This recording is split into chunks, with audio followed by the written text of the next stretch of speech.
ನೂತನ ಕಮಿಷನರ್ ಆಗ್ತಾ ಇದ್ದಂತೆ ಸೀಮಂತ್ ಕುಮಾರ್ ಸಿಂಗ್ ಪ್ರತಿಕ್ರಿಯೆ ಕೊಟ್ಟಿದ್ದಾರೆ. ನಾನು ಈಗಷ್ಟೇ ಕಮಿಷನರ್ ಆಗಿ ಚಾರ್ಜ್ ತೆಗೆದುಕೊಂಡಿದ್ದೇನೆ. ಸಿಎಂ ಗೃಹ ಮಂತ್ರಿ ಆದೇಶದಂತೆ ಈಗಲೇ ಚಾರ್ಜ್ ಅನ್ನು ತೆಗೆದುಕೊಂಡಿದ್ದೇನೆ. ಪ್ರಸ್ತುತ ಸಮಯ ಬೇರೆ ತರ ಇದೆ.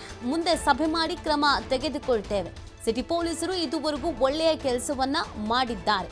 ಇಂತಹ ಪರಿಸ್ಥಿತಿಯಲ್ಲಿ ಜನರಿಗೆ ನಾವು ಉತ್ತಮ ಸೇವೆಯನ್ನ ನೀಡ್ತೇವೆ. ಹಿಂದಿನ ಅಧಿಕಾರಿಗಳು ಒಳ್ಳೆಯ ಕೆಲಸವನ್ನ ಮಾಡಿದ್ದಾರೆ, ಅದನ್ನ ಮುಂದುವರಿಸ್ತೇವೆ ಅಂತ ಇದೇ ಸಂದರ್ಭದಲ್ಲಿ ಅವರು ಪ್ರತಿಕ್ರಿಯೆಯನ್ನ ಕೊಟ್ಟಿದ್ದಾರೆ.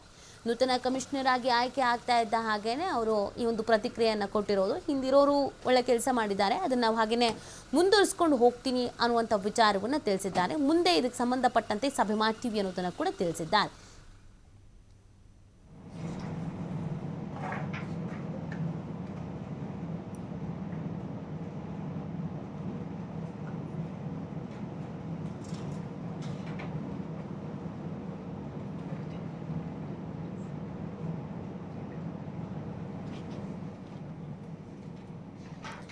ಇನ್ನು ಇದಕ್ಕೆ ಸಂಬಂಧಪಟ್ಟಂತೆಗೆ ನೂತನ ಕಮಿಷನರ್ ಜೊತೆಗೆ ನಮ್ಮ ಪ್ರತಿನಿಧಿ ಸಂತೋಷ್ ಮಾತನಾಡಿಸಿದ್ದಾರೆ. ಏನು ಹೇಳಿದ್ದಾರೆ ನೋಡೋಣ ಬನ್ನಿ.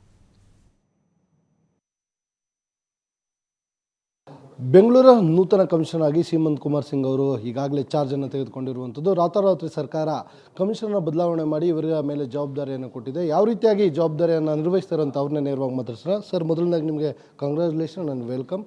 ಸೊ ಯಾವ ರೀತಿಯಾಗಿ ಬೆಂಗಳೂರು ಸಿಟಿನ ನೀವು ನಿರ್ವಹಣೆ ಮಾಡ್ಕೊಂಡು ಹೋಗ್ತೀರಿ? ಧನ್ಯವಾದ ನಿಮಗೆ. ಮತ್ತು ಬ್ಯಾಂಗ್ಳೂರು ಸಿಟಿ ನಿಮಗೆ ಗೊತ್ತಿದೆ, ಒಂದು ಮೆಟ್ರೋಪಾಲಿಟನ್ ಸಿಟಿ ಇದೆ. ಹಲವಾರು ಇಲ್ಲಿ ಸಮಸ್ಯೆ ಇದೆ.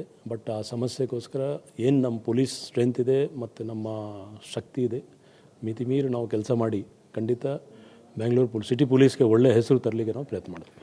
ಜಿಲ್ಲೆ ಬೆಂಗಳೂರು ACB ಸೇರಿದಂತೆ ಬೇರೆ ಬೇರೆ ಹಲವು ಕಡೆ ಕೆಲಸಗಳು ನೋಡಿದರೆ, ಹಲವು ಪ್ರಕರಣಗಳನ್ನು ನೋಡಿದರೆ, ಆದರೆ ನಿನ್ನೆ ನಡೆದಿರುವಂಥ ಒಂದು ಚಿನ್ನಸ್ವಾಮಿ ಸ್ಟೇಡಿಯಂ ಪ್ರಕರಣ, ಸೊ ಇದ್ರ ಮೇಲೆ ಸರ್ಕಾರ ಸಾಕಷ್ಟು ನಿಮ್ಮಲ್ಲಿ ಭರವಸೆ ನೆಟ್ಟಿದೆ. ಇದುವರೆಗೆ ಇಡೀ ಆ ಪ್ರಕರಣದಲ್ಲಿ ಎಷ್ಟು FIR ಆಗಿದೆ, ಎಷ್ಟು ಜನ ಬಂದಾಗ ಯಾವ ರೀತಿಯಾಗಿ ತನಿಖೆ ನಡೀತಾ ಹೋಗ್ತಾ ಇದೆ, ನಿಮ್ಮ ಅಧಿಕಾರಿಗಳಿಗೆ ಯಾವ ರೀತಿಯಾಗಿ ನೀವು ಇನ್ಸ್ಟ್ರಕ್ಷನ್ಗಳು ಕೊಡ್ತಾ ಇದ್ದೀರಾ ಸರ್?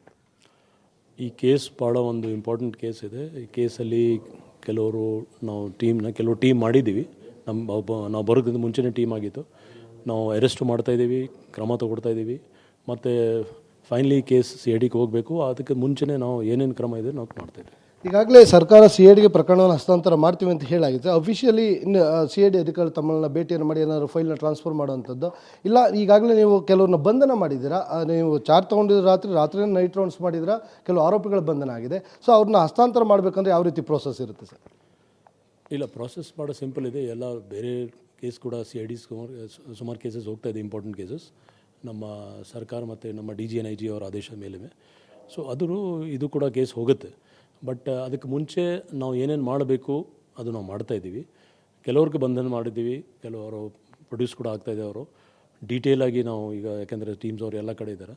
ಮತ್ತು ಈ ಕೇಸ್ ಸ್ವಲ್ಪ ಸೂಕ್ಷ್ಮವಾಗಿ ಇದೆ, ಒಂದು ಗಂಭೀರವಾಗಿ ನಾವು ತೊಗೊಂಡಿದ್ದೀವಿ.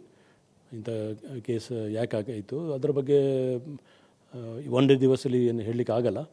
ನಮಗೆ ಸ್ವಲ್ಪ ಟೈಮ್ ಅವಕಾಶ ಕೊಟ್ಟರೆ ನಾವು ಖಂಡಿತ ಅದರ ಬಗ್ಗೆ ಪರಿಶೀಲನೆ ಮಾಡ್ತೀವಿ. ಸೊ ಕೊನೆಯದಾಗಿ ಕೇಸನ್ನು ಹೊರತುಪಡಿಸಿ ಬೆಂಗಳೂರು ಸಿಟಿ ಜನರು, ಅದರ ಜೊತೆಗೆ ನಿಮ್ಮ ಸ್ಟಾಫ್ಗೆ ಅವ್ರಿಗೆ ನೀವು ಧೈರ್ಯ ತುಂಬಬೇಕಾಗುತ್ತೆ. ನೀವೇ ಯಾಕೆ ಪ್ರಮುಖರು ಇರ್ತೀರ ನಿಮ್ಮ ನಗರದಲ್ಲಿ, ಸೊ ಯಾವ ರೀತಿಯಾಗಿ ಅವ್ರ ಜೊತೆ ಕರ್ಕೊಂಡು ಹೋಗ್ತೀರಿ?